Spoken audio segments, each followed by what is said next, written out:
JIS itu sesuai standar FIFA nggak? Sebelum jawab itu, kalimat tadi renovasi tidak sesuai standar FIFA, itu yang bikin polemik. Karena ada logika sepak bola yang sudah berkembang di publik, termasuk pengamat bola terkait stadion JIS.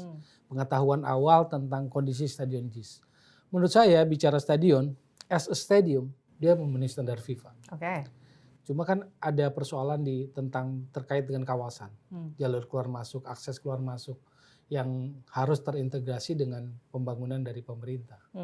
Jadi bahwa pada titik ini tentang yang kawasannya itu belum 100% ya normal menurut saya sih.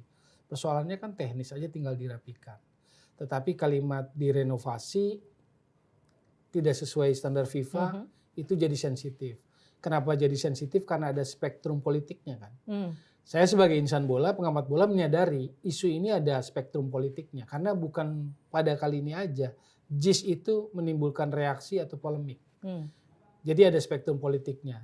Maka kemudian ketika dibilang renovasi tidak sesuai standar FIFA, kan seolah-olah JIS itu di downgrade kan. Iya. Disalahkan gitu. Dianggap asal-asalan stadionnya dibuat. Nah itu kan. Seolah-olah itu yang begitu. kemudian jadi rame sekarang. Atau standar FIFA kan lebih bagus. Nah, makanya kemarin bilang jangan dipolemikkan antara ya JIS dan U17.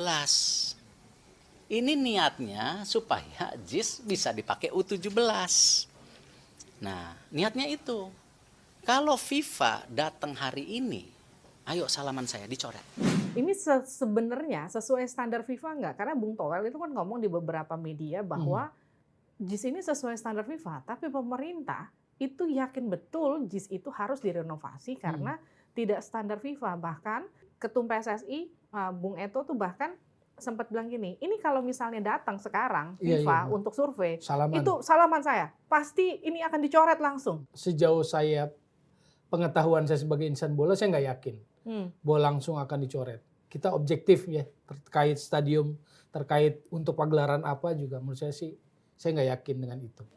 Kita mulai misalnya dari rumput. Rumput itu panggung utama, main stage lah. Kenapa dibilang main stage, panggung utama? Karena di sanalah drama sepak bola terjadi. Pemain-pemain besar lahir, maka rumput itu, lapangan sepak bola itu mahkotanya lah. Maka sensitif waktu mau diganti rumput kan, direnovasi gitu kan, itu sensitif, menimbulkan perdebatan. Sekarang kita bicara standar FIFA. FIFA tuh meng-approve 3 jenis rumput. Rumput asli, rumput hybrid, rumput sintetis. Dan rumput hybrid yang dipakai di JIS. Ya, rumput hybrid dipakai di JIS dan bukan yang pertama juga di dunia. Di stadion-stadion yang ternama Eropa besar, juga ya. Allianz itu, Arena, Bayern Munchen Jerman, Atletico Madrid, Wanda Metropolitano, Spartak Moskow pakai hybrid. Hybrid itu 5% rumput alami, 95% sintetis. Kita nggak usah berdebat berjenis-jenis rumput, ya kan? Rumput itu ada yang kuat matahari lama, ada yang kuat matahari sedikit, gitu kan?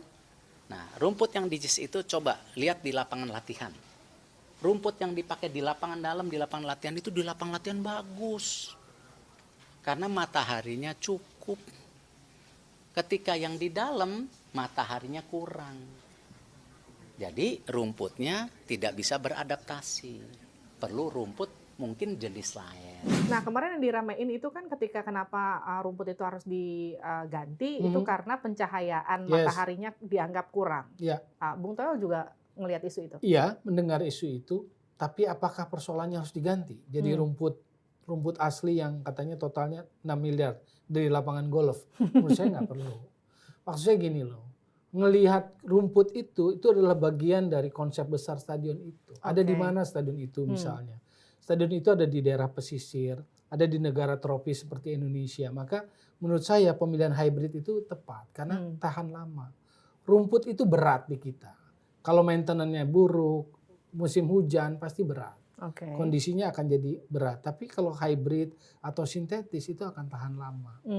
Lalu sepanjang drainasenya benar, itu akan jauh lebih bagus lah. Tidak tergenang air dan sebagainya. Jadi pemilihan hybrid pasti sudah dalam konsep itu. Konsep orang yang membuatnya lah. Melihat struktur geografis dan sebagainya, lokasinya di mana. Jadi tiba-tiba direnovasi lalu pakai konsultannya juga vendor rumput. Nah itu yang menimbulkan perdebatan kan. Sebetulnya nggak perlu gitu loh. Tapi menurut saya itu yang jadi perdebatan. Jadi kayak renovasinya diada-adain gitu ya. Iya. Dan saya bilang tadi kan rumput itu mahkotanya. Di mana terjadinya aksi itu panggung. kalau apa namanya pentas seni itu di situ loh panggungnya gitu loh. Karena kalau menurut Bung Toel bener-bener nggak perlu sebetulnya. Itu Ya masih kalau perawatan oke lah. perawatan oke, tapi Iya. bukan mengganti keseluruhan rumput begitu Betul ya. menurut saya sih. Karena itu bagian dari konsep pembangunan stadion itu. Oke, tapi kalau Pilihannya ke hybrid. soal warna rumput yang katanya belang-belang, sana Ya lebih karena hijau, terpaan sini- matahari yang nggak sama kan. Terus itu problem nggak sih kalau buat bola? Enggak lah. Kemarin kalau kita lihat Piala Dunia U20 Hmm. di beberapa stadion, misalnya yang saya lihat di Santiago, di La Plata, itu buat gundul-gundul. Piala Dunia U20 loh, kan kita batal. Dipindahin sama FIFA ke Argentina. Argentina. Apa mentang-mentang Argentina juara dunia atau ranking 1 dunia, jadi stadionnya Stadion boleh-boleh gitu kan gundul-gundul nggak nggak bisa apa-apa. gitu dong. Iya kan? Iya. Kalau bicara standar. Jadi menurut saya sih, apalagi untuk 17 kan grade-nya ada utama, Piala Dunia ada 20, ada 17. Jadi saya pikir nggak se apa ya, sepiki itulah FIFA gitu loh.